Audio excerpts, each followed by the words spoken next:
सिद्धे जय प्रसिद्धे चहो वियाहरणं फलं पत्ते बंदन्ता अर्हन्ते मोक्षम आराधनाकंसु नमो अरिहंताणं नमो सिद्धाणं नमो वायरीयाणं नमो वज्रायाणं नमो लोहे सवसाहुणम्।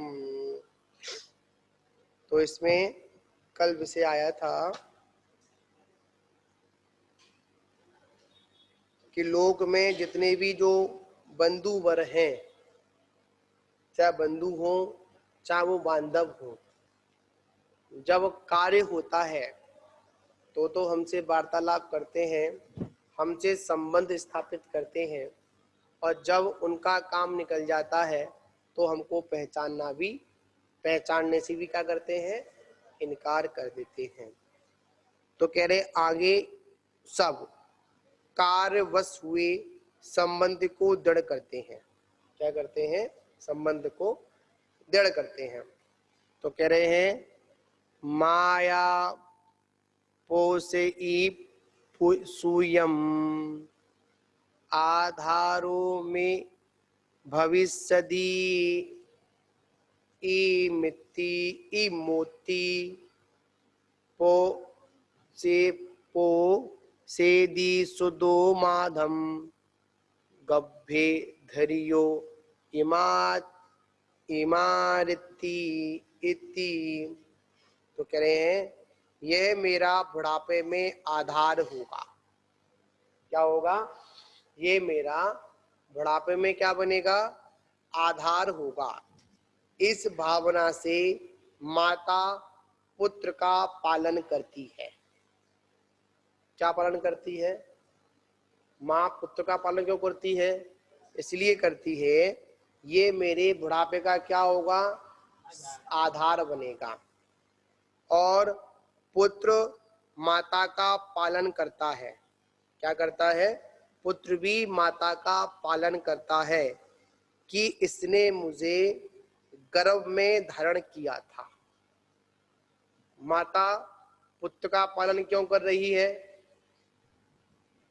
माता पुत्र का पालन क्यों कर रही है? ये मेरा बुढ़ापे में आधार होगा। और पुत्र, जो पुत्र है वह क्यों माता की सेवा कर रहा है? उसका मात्र एक ही कारण है कि इस माता ने मेरे को गर्भ में धारण किया था। अब एक दूसरे के कार्य के वश के कारण, इसके कारण एक दूसरे के उपकार के कारण एक दूसरे के लोग कार्य में सहयोगी बने थे, इसलिए क्या कर रहे हैं?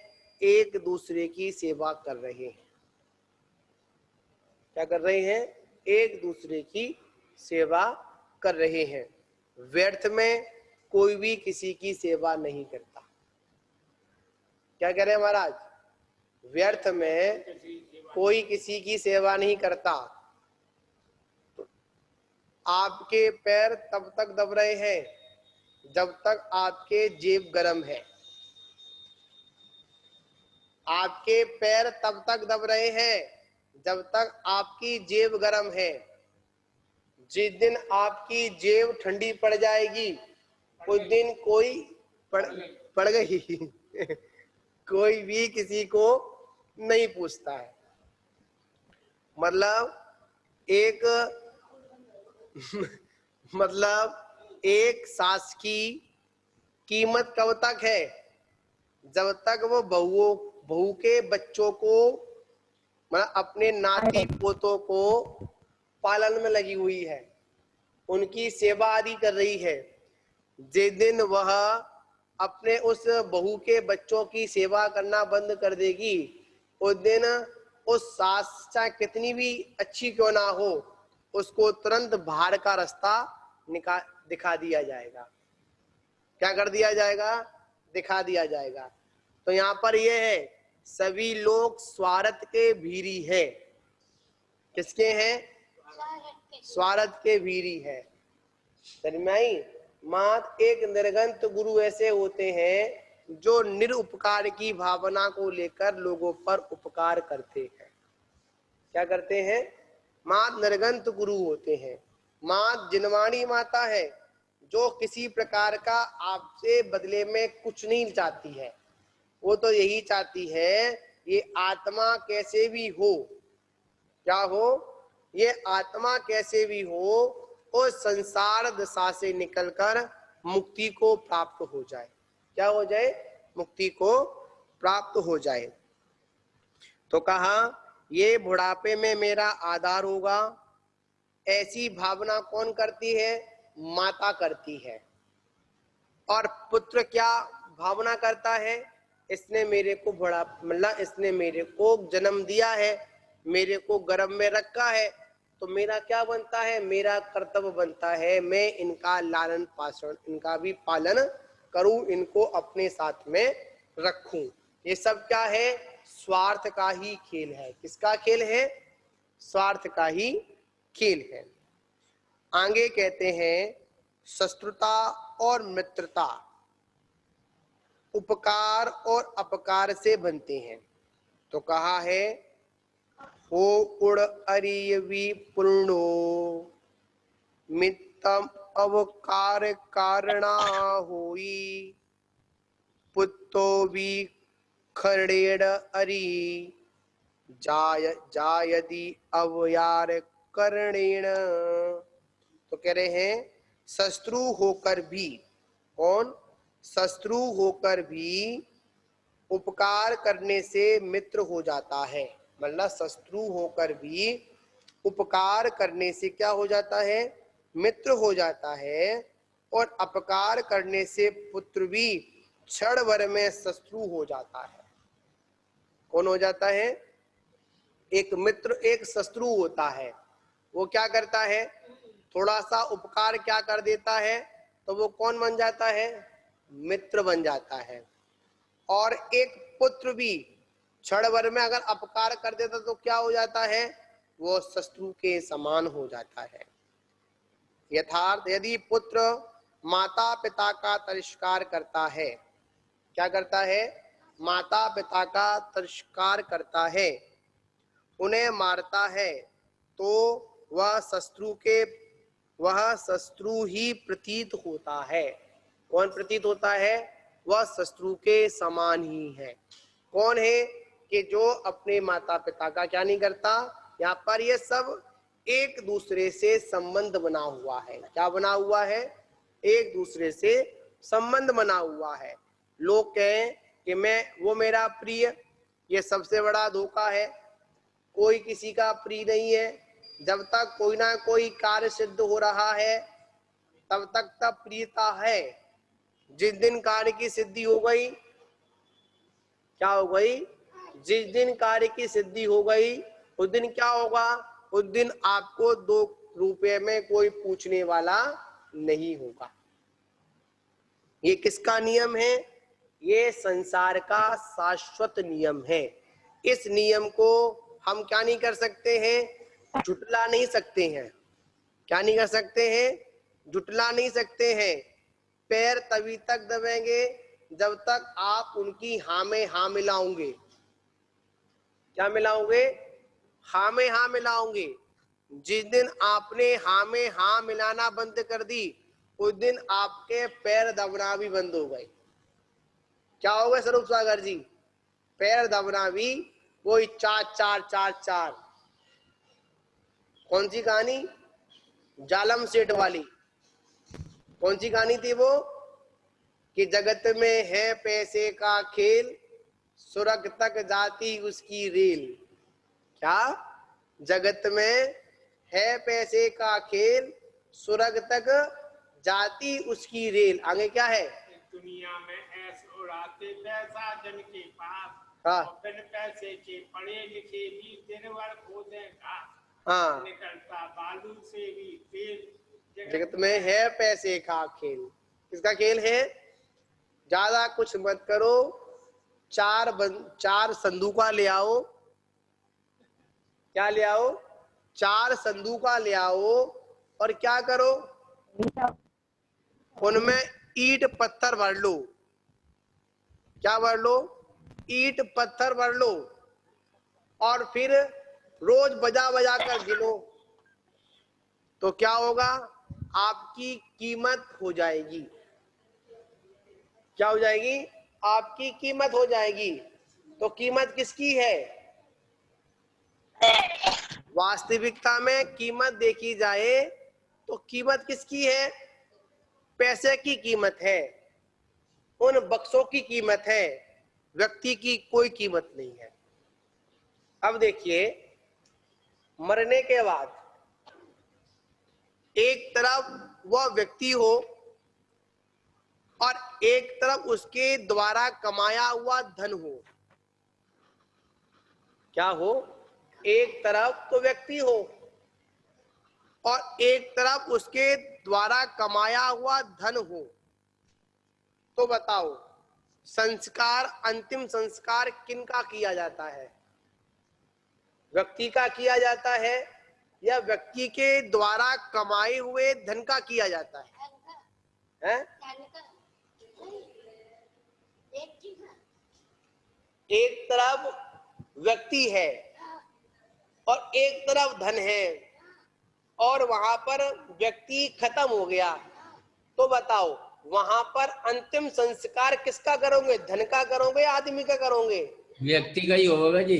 व्यक्ति का होगा, धन का नहीं होगा। नहीं होगा। उसी को संस्कार होगा। और पैसा, पैसा भी तो उसने कमाया था ना, तो वो भी तो उसके साथ में जाना चाहिए। नहीं, उस पैसे को कोई भी जलाना पसंद नहीं करता, उस पैसे को कोई भी छोड़ना पसंद नहीं करता। वो तो मरने के बाद में ऐसी व्यवस्था नहीं है कि मकान के कागज संग चले जाएं, ऐसा कोई रूल्स नहीं बनाया है, ऐसी कोई व्यवस्था नहीं है। अन्यथा क्या होगा? मकान के कागज भी संग लेकर व्यक्ति जाए। मगर ये ऐसी यात्रा होती है, इस यात्रा में यह जीव ने जो कुछ भी संग्रह किया है, उन संग्रह की हुई वस्तुओं को सभी को यहाँ पर छोड़कर जाता है, उन सारी वस्तुओं को अपने साथ में लेकर नहीं जाता है। देखिए, यहीं पर इकट्ठा करता है, यहीं से इकट्ठा करता है और यहीं के लिए इकट्ठा करता है और यहीं पर छोड़कर जाता है। क्या करता है? यहीं पर इकट्ठा करता है, यहीं से इकट्ठा करता है, यहीं के लिए इकट्ठा करता है और यहीं पर छोड़कर जाता है। हाँ, उसके माध्यम से जो पापाश्रम करता है, जैसे जैसे परिणाम करता है, उन परिणामों के अनुसार क्या होता है? वह उसके परिणाम के द्वारा जो कर्म बंध हुआ है वो उनके साथ जाता है, अन्यथा और कुछ भी साथ में जाने वाला नहीं है। ना कभी गया, ना कभी गया था और ना भविष्य में कभी जाएगा। हाँ, जो कुछ भी है पाप पुण्य है वो सब यहीं पर, हमारा पाप पुण्य भी साथ लेकर जाएगा, इसके अलावा कुछ नहीं लेके जाएगा। और जब ये जीव मोक्ष की यात्रा करेगा, मोक्ष जाएगा, तो वहां पर पाप पुण्य भी लेकर नहीं जाएगा। वहां पर भी पाप पुण्य से कोई मतलब नहीं होगा। क्या नहीं होगा? वहां पर भी क्या? पाप पुण्य से कोई भी मतलब नहीं होगा, कोई भी उसका संबंध नहीं होगा। तो आचार्य क्या कह रहे हैं? अगर कोई ज्यादा अगर प्यार से बात कर रहा है, क्या कह रहे हैं?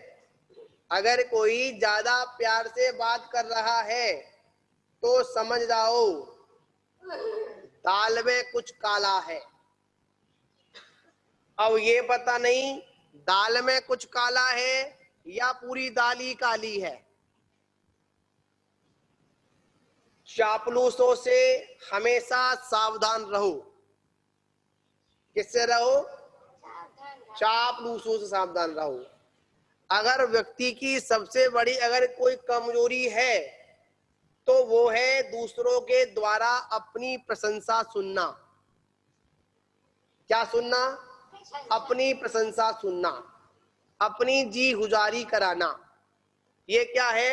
ये सबसे बड़ा दुख का कारण है। यह व्यक्ति की सबसे बड़ी कमजोरी है। अगर प्रशंसा अगर की जाए, क्या की जाए, अगर उसकी प्रशंसा की जा रही है तो क्या होगा, व्यक्ति सब कुछ नौछावर कर देगा। क्यों? मेरी प्रशंसा हो रही है। एक राजा था, राजा, उसके मंत्री थे मंत्री। तो राजा छत पर बैठा हुआ था और छत पर बैठकर क्या कर रहा था, बस टहल रहा था। शाम का वक्त था। शाम को जो होते हैं ना गोधुआ, जिन्हें सियार बोलते हैं, सियार, उनका तो काम है शाम को चिल्लाना। तो आराम से अपने स्वर में चिल्ला रहे थे। हाँ, एक ही होते हैं गोधुआ, सियार एक ही होते हैं, अलग अलग नाम होते हैं उनके। तो उन्होंने पूछा, राजा ने पूछा, आखिर में ये क्यों चिल्ला रहे हैं, क्या कारण है? महाराज, आपके राज्य में सब कुशल है। क्या? आपके राज्य में सब कुशल है। आपका राज्य राम राज्य है। कौन सा राज्य है? राम राज्य है। पर क्या करें, सभी के पास रहने के लिए मकान है, मगर इन गोधुओं के लिए रहने के लिए कोई मकान नहीं है। क्या? इन सियारों के रहने के लिए कोई छत नहीं है। राजा ने तो पहले प्रशंसा सुनी, मेरे राज्य में राम राज्य, खुश हो गया। उसने खुश होकर क्या कहा, जाओ, क्या राज खजाने से खजाना ले लो, और जो रो रहे हैं गोधुआ, जो सियार जो रो रहे हैं, उनके लिए रहने का मकान बना दो। अब बताओ, जो जंगल में रहने वाले हैं उनके लिए मकान कहां से बनेंगे?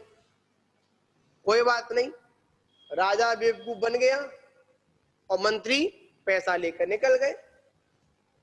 कुछ दिन के बाद छत पर फिर बैठा हुआ, फिर आवाज होने की आई।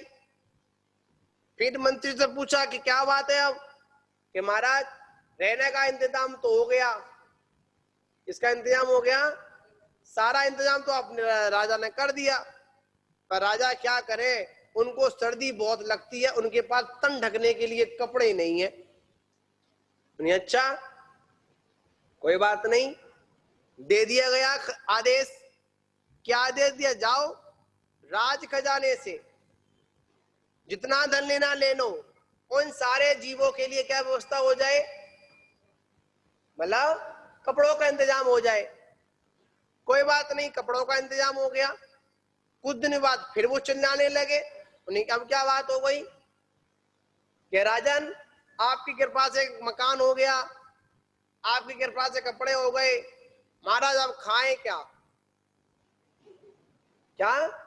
अब खाए क्या? तो राजा ने कहा, कोई बात नहीं, राज खजाने से पैसा ले लो, सारे जीवों की भोजन की व्यवस्था कर दो। व्यवस्था कर दी गई, सभी लोग खाने लगे। चौथे दिन फिर वो ऐसा हुआ, छत पर बैठा और फिर आवाज सुनी। फिर पूछा कि महाराज, फिर पूछा, अब ये क्यों रो रहे हैं? कि महाराज, आपको धन्यवाद दे रहे हैं। ये क्या दे रहे हैं? धन्यवाद। आपको अपनी आवाज में क्या दे रहे हैं? धन्यवाद दे रहे हैं। क्या? राजा बड़ा महान है, इसने क्या कर दिया, घर बनवा दिया, कपड़े दे दिए, खाने को दे दिया। अब आपका क्या कर रहे हैं? आपका धन्यवाद अभिवादन कर रहे हैं। तो क्या हुआ? ऐसे लोगों से सावधान रहो कि जो हमारी चापलूसी करते हैं। क्या करते हैं? ऐसे लोगों से सावधान रहो जो हमारी चापलूसी करते हैं। अगर कोई चापलूसी कर रहा है तो निश्चित कुछ ना कुछ उसका अर्थ जुड़ा हुआ है। व्यर्थ में कोई जी गुजारी नहीं करता। क्या नहीं है स्वरूप सागर जी? आप तो पूरे संघ में सबसे वृद्ध हो, 80+ हो, आपने तो बहुत दुनियादारी देखी। क्या देखी? आपने तो बहुत दुनियादारी देखी है। तो बताओ, कोई किसी का है, कोई किसी का था, इन कांधों पर जाने कितने मुर्दे उठा लिए? कुछ पता है क्या? नहीं पता। मतलब इस जीवन में इन कांधों पर जाने कितने मुर्दे उठा लिए, जब अपना मुर्दा बनने का समय आया तो मूर्ख बन गया। क्या बन गया? मूर्ख बन गया। पता नहीं कब आई, कब चली गई। आचार्य कहते हैं मृत्यु जब आती है, जब मुर्दा बनने का समय आता है, तो व्यक्ति क्या करता है? मूर्ख बन जाता है। भगवान कैसे, क्या होगा, अरे बचा ले भगवान। अरे भगवान क्या बचाएगा? जब भगवान बचा रहा था तब तूने ध्यान दिया नहीं। क्या नहीं दिया? मतलब जब भगवान तेरे को बचा रहा था तब तूने भगवान को नहीं समझा। जब तू भगवान को मूर्ख समझ रहा था, अब अपना समय आया तो आचार्य कह रहे हैं मुर्दा बनने से पहले अपनी मूर्खता का त्याग कर देना। किसका त्याग कर देना स्वामी जी? मूर्खता। मूर्खता क्या? इस शरीर को पकड़कर रोना मत, इस शरीर को छोड़ने पर रोना मत। अगर इस शरीर को छोड़ने पर अगर रोना आ रहा है तो आचार्य कहते हैं तुमको शरीर से मोह है। क्या है? शरीर से मोह है, और ये मोह ही मूर्खता का प्रतीक है। मूर्ख वो नहीं, सबसे बड़ा मूर्ख वो है जो मोह में अंधा है। किसमें अंधा है? मोह में अंधा है। इसलिए अंत समय आने पर घबराना नहीं, अंत समय आने पर क्या नहीं करना, बिल्कुल भी डरना नहीं है। तो आचार्य कह रहे हैं सभी संसार स्वार्थ के हैं। संसार कैसा है? स्वार्थी है। एक ना एक व्यक्ति क्या कर रहा है? एक दूसरे के उपकार की भावना को लेकर अपना जीवन यापन कर रहे हैं और यापन करते हैं। इसी के साथ अपन विराम लेते हैं। जय बोलो महावीर भगवान की जय।